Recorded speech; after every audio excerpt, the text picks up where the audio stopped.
Okay. Abu Bakr Razila Ta'ala anhu, he mentioned that I don't want to be the Khalifa myself. I'm demanding from you that you should choose somebody from Muhajirin, especially from the Quraysh. It's only for the unity of the Muslim Ummah, for the solidarity of Muslim Ummah, and to show this that I'm not interested in my own caliphate, my own leadership. I declare that you can choose any of them, Abu Ubaidah bin al-Jarrah, Hazrat Umar Razil as the Khalifa. I don't want to be the Khalifa. Then Zaid ibn Sabit Razil, he's a very famous Sahabi, and later on he compiled the Quran. He responded, he said that in fact the Holy Prophet ﷺ was among the Quraysh. This considerable force in the proposal that after him the successor should be selected from among the Quraysh. Allah chose the Ansar as helpers, and it is but meet that they should continue to place the role of the helpers. So he said, "Ki we are happy that till or at the moment or still we are happy to continue as a role of the helpers. Allah chose us the helpers, so we will be the helpers. We will protect Islam, we will defend Islam, and we will work for the solidarity of the Muslim Ummah." So that was told by Zaid ibn Sabit Razila Talano. Then another Sahabi, his name was Bashir ibn Sa'ad, he supported, and he said, "Ki, O Ansar, if we have secured a position of superiority in the holy wars against the polytheists and gained precedence in the matter of religion, it was with the object of pleasing Almighty Allah and obeying the Prophet Sallallahu Alaihi Wasallam. It is not proper for us, it's not good for us that to make this a ground for self glorification. We should leave our reward to Allah. We must realize that Holy Prophet ﷺ came from the Quraysh and that the Quraysh have the strongest claim of his succession. We should not quarrel with the Quraysh on this issue." So it was said by Bashir ibn Sa'ad. Now, Bashir ibn Sa'ad, he said, "Ke, we did all that for the sake of Allah's pleasure, for Prophet Sallallahu Alaihi Wasallam, not for our own selves, not for our own glorification, not for demanding leadership or things like that, not for the worldly benefits." He said that if at the moment, if we'll say that we should be given the leadership and a leader should be from Ansar, it means that we are losing all our rewards, which what we did for Prophet Sallallahu Alaihi Wasallam, what we did for Islam, and how we supported Prophet Sallallahu Alaihi Wasallam. So all that reward we may lose because we did all for the sake of Allah, and at the moment now we are saying that we should be given the leadership. So it turned the tables. Now Ansar, or those Ansar Sahaba, they were thinking a leader should be from Ansar. All of them now they turn towards this suggestion that a leader should be from amongst the Quraysh. Then Abu Bakr Razi Ta'ala anhu, he repeated the proposal and he said, "Ki choose any one of them, Abu Ubaidah and Hazrat Umar Razi Ta'ala anhu, both of them, they are here, they are the prominent leaders, they are important Sahaba, and you can choose any of them as your leader from Quraysh. Both of them, they are from the Quraysh." Uh, Abu Bakr Razila anhu, when he said that, Hazrat Umar Razila anhu, he quickly responded because none of them, Hazrat Umar, Hazrat Abdul Rahman ibn Auf, or Abu Bakr ibn al Jarrah, or any of the Sahabi, no one wanted to be the Khalifa. No one ever looked towards be the Khalifa, or no one had ever a desire to be the Khalifa. They were all doing just for the sake of Islam, for the sake of the solidarity of the Muslim Ummah, for the unity of Muslim Ummah, as a responsibility, as a vizier of Allah. But they never thought of their own selves. That's why we see that Hazrat Abu Bakr, Hazrat Umar Razil Talanu, Hazrat Ali Razil Talanu, Hazrat Usman Razil Talanu, when they ended the period of the caliphate, they had nothing with them. They did not make any properties or they did not get any benefit from the caliphate, and whatever they had given that for the sake of Islam, for the caliphate, for the Muslim Ummah, and they never had any personal benefit from the caliphate. Now, Hazrat Umar Razilullah Ta'ala anhu, he quickly said, "Ki, O Abu Bakr Razilullah Ta'ala anhu, how can I and Abu Ubaidah be preferred to you? You are undoubtedly the most excellent of the Muslims. You were the second of the two in the caves." From this, he referred to the Quran. In Quran, it is mentioned that while Prophet ﷺ, he was migrating from Mecca to Medina, uh, Abu Bakr Raziyallahu anhu, he was with him in the cave. So in Quran it is mentioned कि वसानियस नहीं is huma fil ghari, the second one in the cave, he said. So he referred to the Quran कि you are mentioned in the Quran as the second in the cave.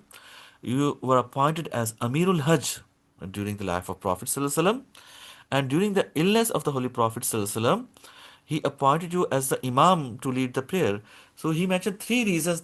Because of these three reasons, you are superior than us. You are mentioned in the Quran. You were appointed as Amirul Hajj during second last year of Prophet's life in 9 AH, and you are Imam. You are Imam in the prayer for around 17 prayers in the life of Prophet Sallallahu Alaihi Wasallam. All of of all the companions, you were the closest and dearest to Prophet Sallallahu Alaihi Wasallam. As such, you are dear to us. Stretch your hands so that we may offer our allegiance to you. So, in that way, Hazrat Umar Razila Talanu, he offered his allegiance to Hazrat Abu Bakr Razila Talanu. So, in that way, Hazrat Abu Bakr Razila Talanu, he was chosen as the first caliph. Now, you see over here that Amirul Hajj is mentioned in the life of Prophet Sallallahu Alaihi Wasallam. We see that after being obligatory, it happened twice that Hajj appeared in the life of Prophet Sallallahu Alaihi Wasallam as a first. Prophet Sallallahu Alaihi Wasallam, he entered into the Makkah or the Holy Kaaba in eighth year of his life, eighth AH.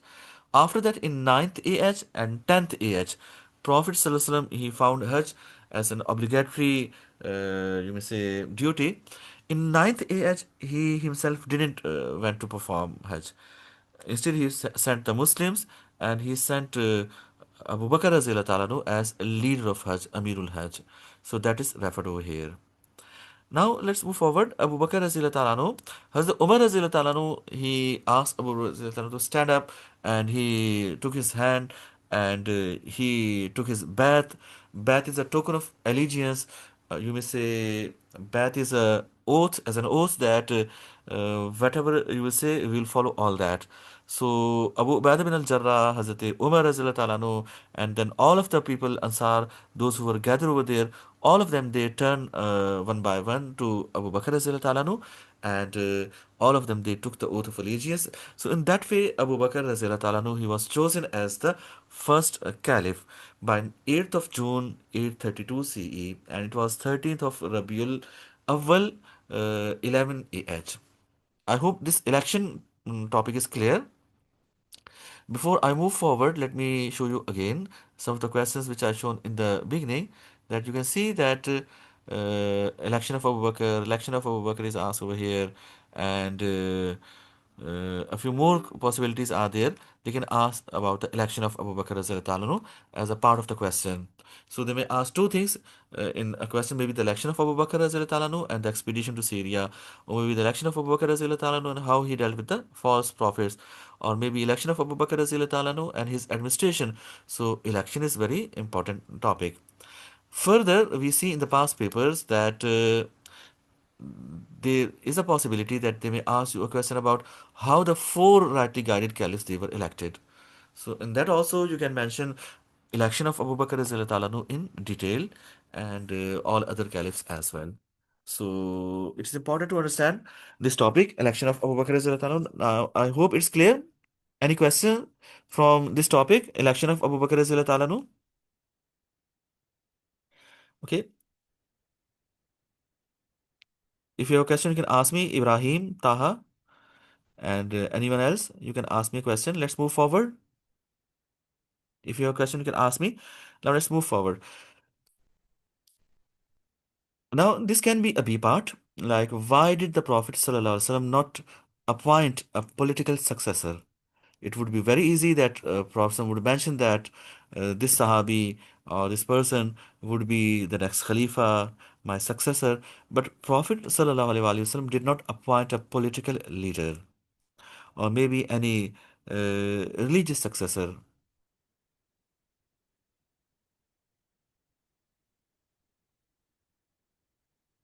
So, why did a Prophet ﷺ not appoint a political successor, or maybe a successor, or maybe a Khalifa, or maybe any uh, religious or political leader that he will lead Muslim Ummah after his death. There are certain reasons.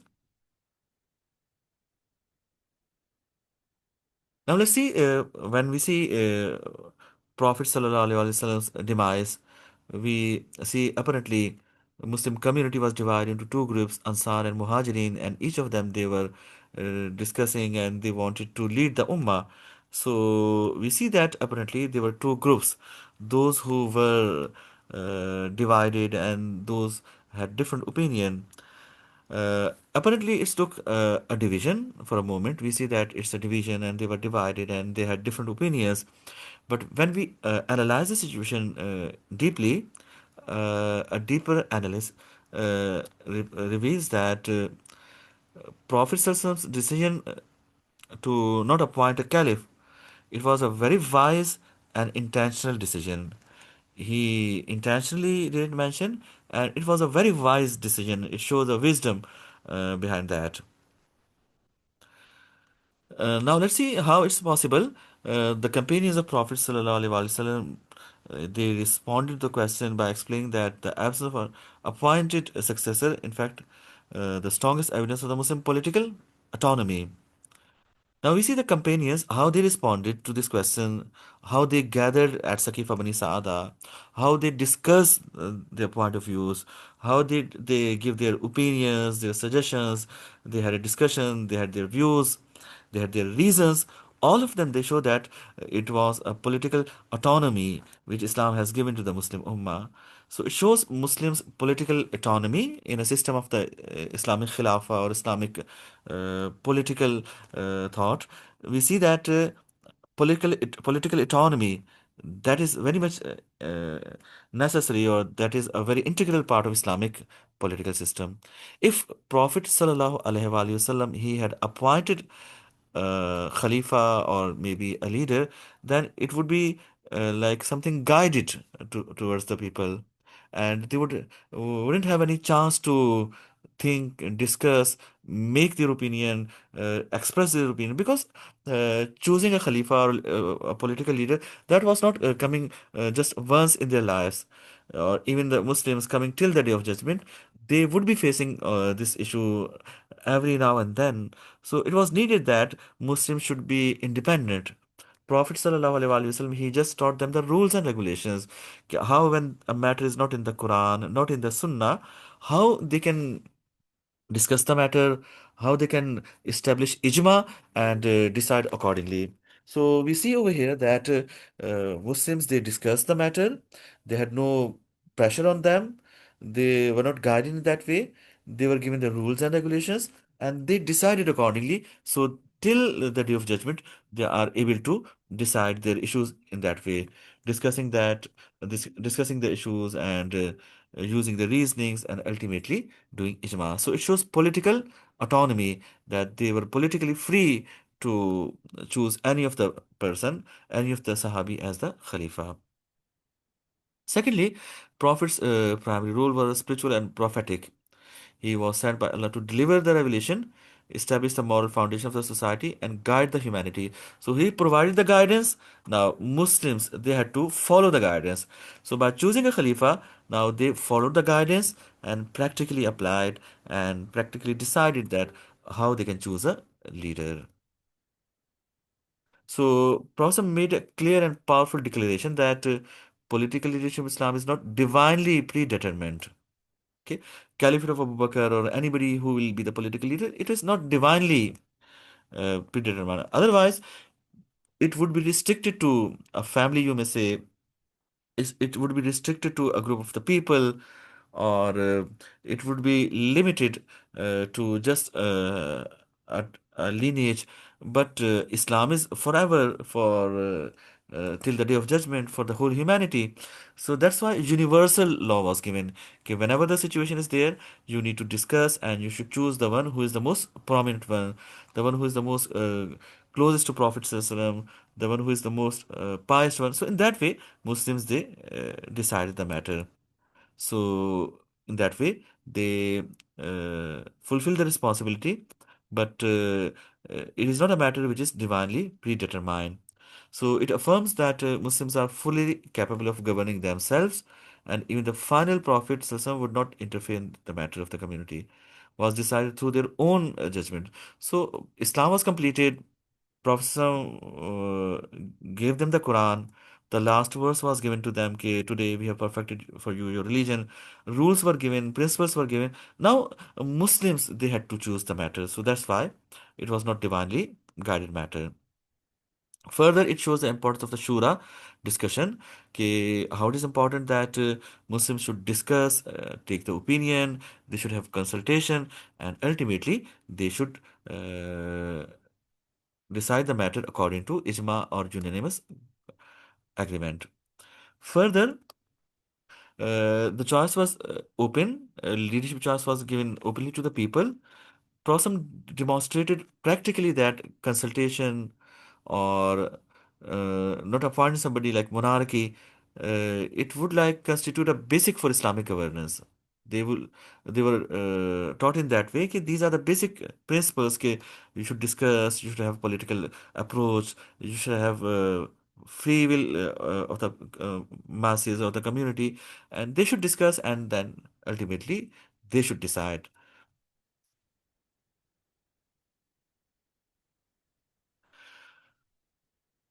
Furthermore, if he had mentioned a successor, people would believe that all the coming successors should have also the divine, should be the part of the divine choice, and all of them they should be chosen by divine instructions.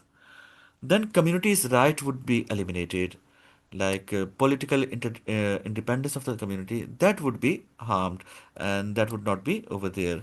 So it was needed for a universal rule that community, common people, they should have a political right. They should have community should have a right, and they should discuss, and democratically they should meet to a decision. So this type of the points you can discuss in this answer, and you can see all the details which I have discussed earlier over here. You can see the reasonings over here, and you can mention that this political discussion, it's a role model for us in today's time, and it was not a dispute, it was a discussion, and a discussion ultimately reached to the conclusion, a dialogue between two sincere groups of the Muslims, you may say two political parties of the Muslim Ummah, and it was a expression of the political process, and ultimately as a result of that political process, Abu Bakr Razila Talanu, he was chosen as the Khalifa. And you can see, you can mention that both the sides they had reasonable arguments, and both of them they were loyal, they had their sacrifices for Islam, and all of them they were very much sincere towards Islam. That's why ultimately all of them they reached to conclusion, and Abu Bakr Razila Anu's choice as a Khalifa, that is a result of the first ijma in Muslim Ummah. So peaceful, consultative, and mutual respect is over there. And it was a first political decision in Islamic Ummah, and it was unanimously agreed by all of the people. So all these points can be in this answer. Now, why Abu Bakr as was chosen as the Khalifa by the majority? The reasons were that he was amongst the first people to accept Islam. He had loyalty and closeness to Prophet ﷺ. He was father-in-law of Prophet ﷺ as well. He was a closest friend of Prophet ﷺ as well. He was a pious, very pious Sahabi. And further, we see that he, as Hazrat Umar Radhiyallahu anhu mentioned in his sermon, that he was also mentioned in the Quran. He led the prayers in the presence of Prophet Sallallahu Alaihi Wasallam, and he was Amirul Hajj. And we will see further that his choice was the best choice for the Muslim Ummah.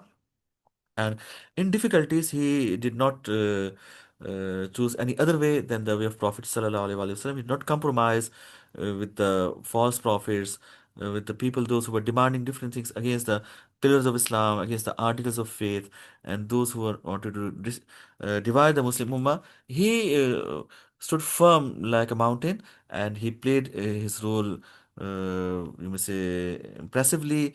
That Muslims they expanded the Khilafah. So all that, inshallah, will continue in the coming classes. So I hope ke election of Abu Bakr Raziyallahu ta'ala anhu, the way he was chosen, and the reasons for his caliphate, and why Prophet did not mention that who will be the Khalifa. All these parts are clear. Now the next topic we'll discuss in coming class, that will be uh, after the election, how people they gather in Masjid Nabawi. Hazrat Abu Bakr's first address we'll discuss, and then we'll learn about the expedition of Usama bin Zaid, and then we'll continue further on. So, if you have any question, you can ask me, Ibrahim, or Intikhab, or Taha, or Asiya, Amara, all of you. If you have any question, you can ask me.